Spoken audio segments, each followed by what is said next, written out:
So, hi guys, may papakilala pala ako sa inyong laro. Yung pangalan niya ay MLA Games. Yung link ilalagay ko na lang sa comment section. And then, kiklik nyo lang yun.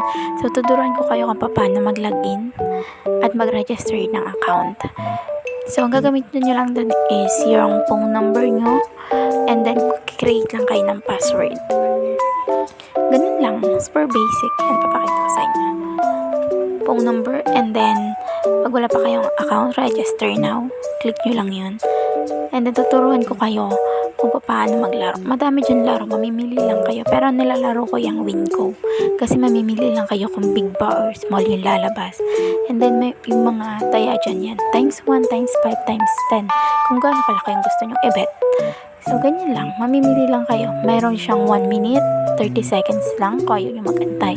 1 minute, and then 3 minutes, and then yung maximum is 5 minutes. Habang nangunguli kayo, pwede nyo yung time na 5 minutes ang gamitin nyo. Kung may ginagawa kayo, at least, di ba nakakapaglaro kayo kahit madami kayong ginagawa. And then, ganyan lang. And then, ang pinakagusto ko pa dito, mabilis lang mag-withdraw. Wala pang 5 minutes. Marireceive nyo na agad sa GCash nyo or sa bank account nyo. So, yun lang. Thank you!